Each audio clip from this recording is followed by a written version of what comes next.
कोयले की खदान के अंदर एक हीरा कहीं ना कहीं छुपा होता है।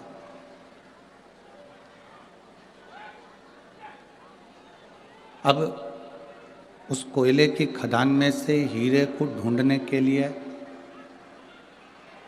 अलग से कोई प्रयास नहीं किया जाता, अलग से कोई प्रयास नहीं करना। कोयले की खदान में हीरा छुपा है, उस हीरे को प्राप्त करने के लिए अलग से कोई प्रयास नहीं। खदान में से हीरा निकलने के लिए केवल उस खदान को खोदा जाता है, कोयले की खदान को खोदा जाता है। जितना जितना खोदते जाते हैं आप, जितना जितना उसमें से कोयला निकालते जाओगे,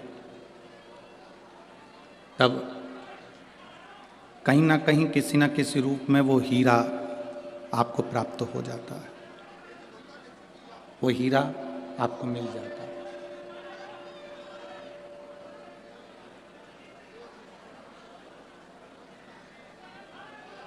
अब आपका काम केवल एक है कि कोयले की खदान को खोदना, मजदूर उसको खोदता जाए और बाद में उसमें से हीरा प्राप्त हो जाए।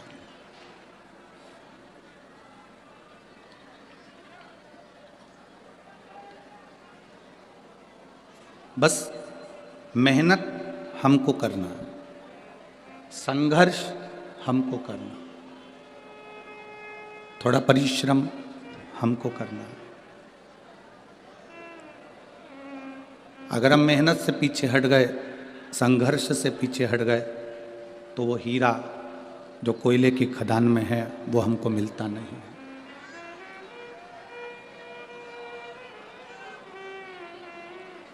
वो हीरा हमको प्राप्त नहीं होता। हम जितना जितना संघर्ष करेंगे, हम जितना जितना मेहनत करेंगे, अपना कर्म करेंगे, उसके अनुसार हमारे पास में वो हीरा अवश्य प्राप्त हो। शिव महापुराण की कथा भी यही कहती है। शिव भक्ति, भगवान शंकर की अविरल भक्ति एक हीरे की तरह। उस हीरे को यदि हमको प्राप्त करना है, उस हीरे को यदि हमको प्राप्त करना है, हमको चाहिए, तो आप इस शिव महापुराण के अंदर प्रवेश करते जाओ, जाते जाओ, आखिरी में शिव भक्ति का हीरा तुम्हारे हाथ में होगा और तुम्हारा कार्य सफल होगा।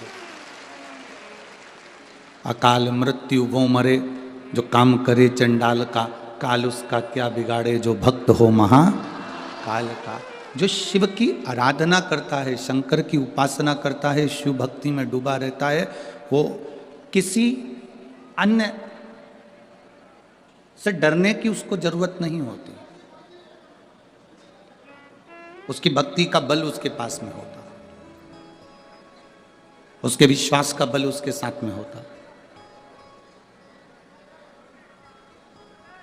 आप इतनी इतनी दूर से कथा का रसतत्व ग्रहण करने के लिए आते हो, एक विश्वास के साथ आते हो, एक भरोसे के साथ आप यहां पहुंचते हो। महाराज, यदि आपका लक्ष्य पक्का है, आपकी मेहनत पक्की है, आपका परिश्रम पक्का है, आपका कर्म की प्रधानता पक्की है, तो ये निश्चित है कि शिव मिलेगा और आपका दुख कटेगा। ये निश्चित है।